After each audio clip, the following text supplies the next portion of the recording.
Today I want to show you how you can take your triads to the next level. Let's do this.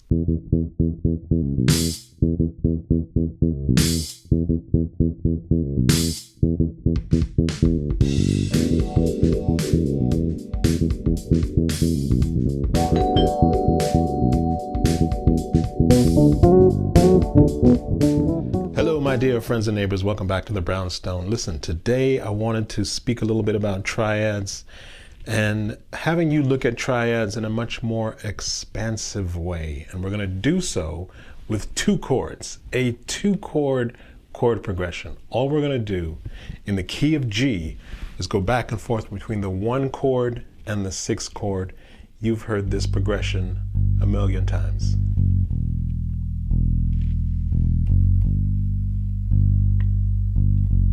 So good. Now, if I were to ask you to play the triads of those two chords, we've got the 1 chord G major and the 6 chord E minor, you would probably play the G major triad.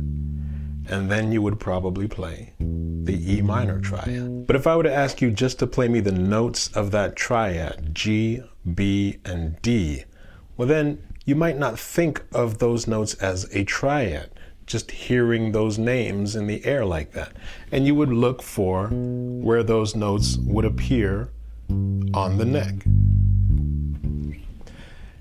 This is how I want you to think of the triad. If I ask you to play me the G major triad, then I want you to be able to see all of the places where those 3 notes appear. Let's just say within the first 5 frets, right?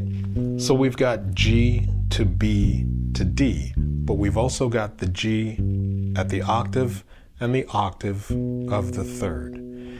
And you could also do the same thing with the E minor triad. I want you to be able to see where the 3 notes of the triad appear in all of its places within the first 5 frets. The notes of the E minor triad are E to G to B.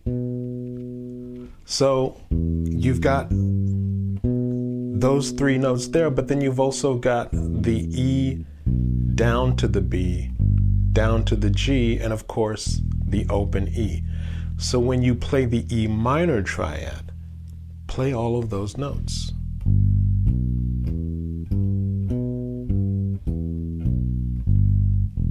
So that's the first part of this exercise.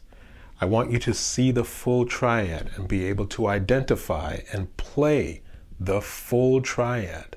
So when someone asks you to play a G major triad, that's what you've got. If someone asks you to play a C major triad, then I want you to be able to see all of the notes as they appear within the first 5 frets, right? If I play C to E to G, I come back down that triad and I've got a G and an E below that root note. So include all of the notes. When you practice your triads, make sure you're getting all of the notes. Here's the first part of the exercise. Just a G major triad with all of the notes included.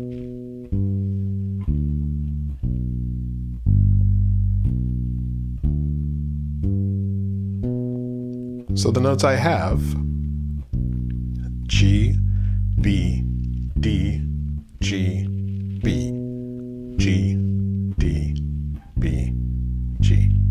And that's it. And then do the same thing with the E minor triad. E, G, B, E, G, B, and then back down.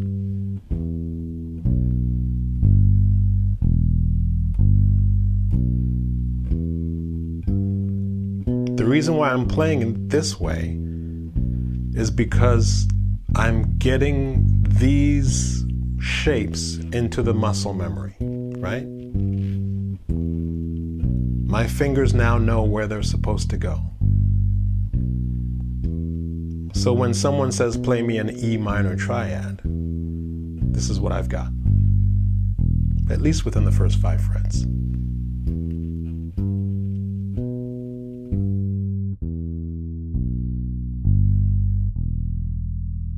Now, once you have established where those notes are going to be with those 2 chords, here's what I want you to do. I want you to now play these triads in a different way, where if I have my G, B, D, and the full scope of that triad, instead of playing them ascending and descending in this way, I want you to try this. I want you to go from the root to the 5th, and then I want you to go back to the 3rd, up to the root, and then I want you to go back to the 5th, and then skip up to the 3rd, and then resolved.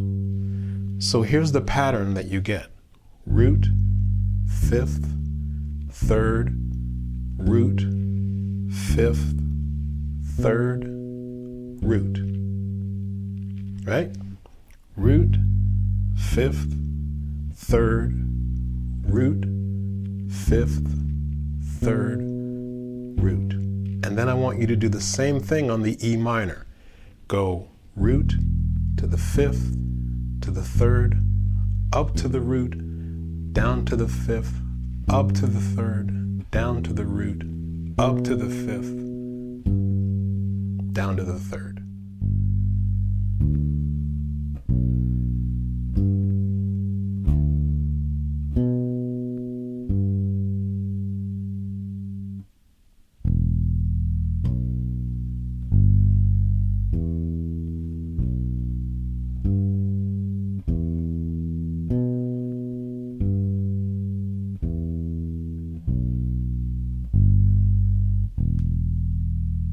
All right, here's the last part of the exercise. I've developed this little bass line to help you to practice. You put your metronome on at whatever tempo you like.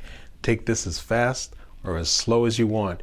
Just make sure you are playing with a high degree of accuracy with all of these notes. What I'm going to do is I'm going to play at a very slow tempo 8th notes, outlining those 2 chords, just using those notes of the triad in the way that we have now opened the triad up to include more of the notes. So if I start with this, 1, 2, 3, 4.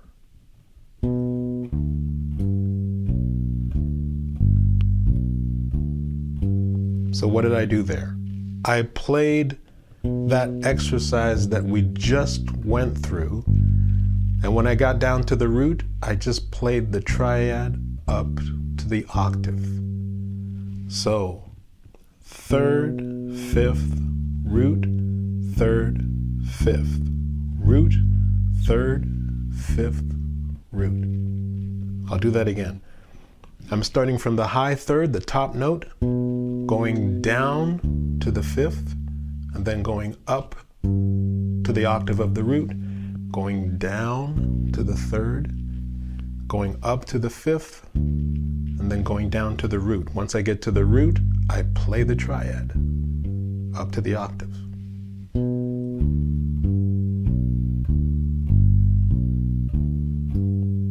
I'll do that again. Let's do that a couple of times. 4.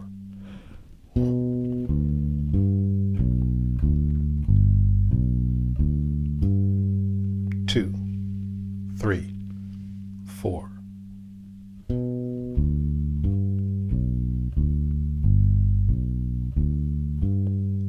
One more time. 3, 4.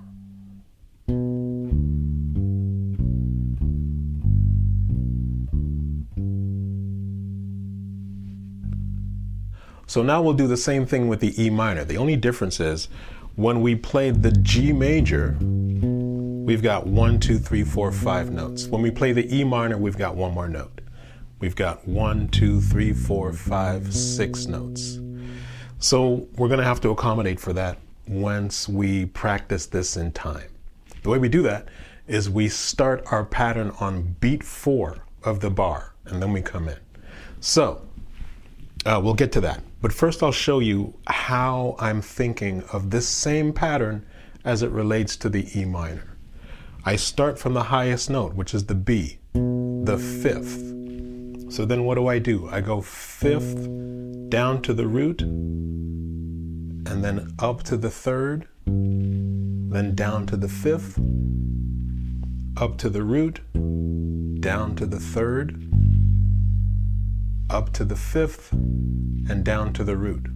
Once I get down to the root, I play the triad, 1, 3, 5, 1. And that's it. Again, slowly.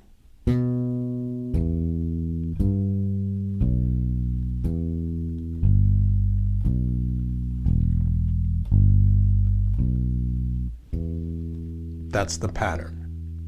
So, as I said before, we've got one more note added. So for our rhythmic phrase, once we add time to this, we'll start this pattern on beat 4. I'll show you what I mean. 1 and 2 and 3 and 4 and 1. 1 and 2 and 3 and 4.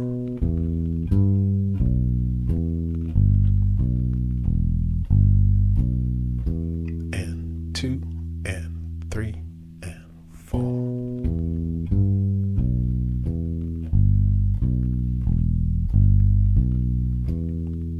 2, one more time. 3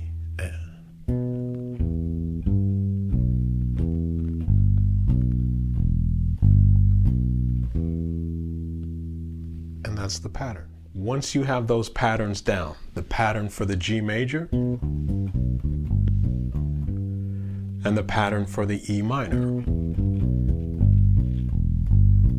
what I want you to do is put those together, and it creates a beautiful melodic little bass line that sounds like this. 1, 2, 3, 4. 1, 2, 3, 4. 1,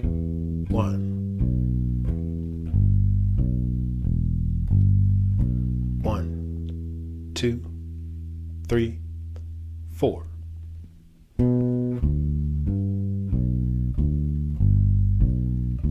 1, 2, 3, 4, and 1. 1, 2, 3, 4.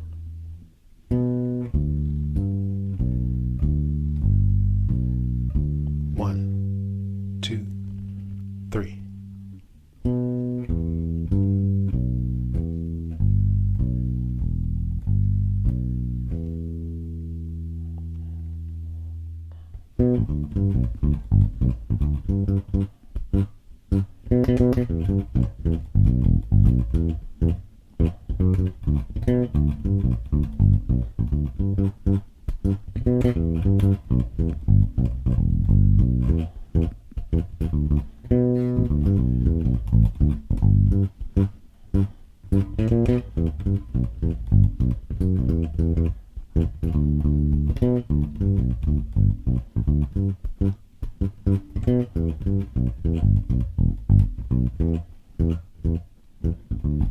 So friends and neighbors, you know the deal. If you like this video, give it a like, share it, subscribe to the channel, join the channel. It's $5 Canadian, that's not much at all. And donate to the channel if you are in a position to do so. All of the above helps me out in a huge way, and it is greatly appreciated. And thanks for visiting me here in the Brownstone. And I will see you very soon in the next video. Peace.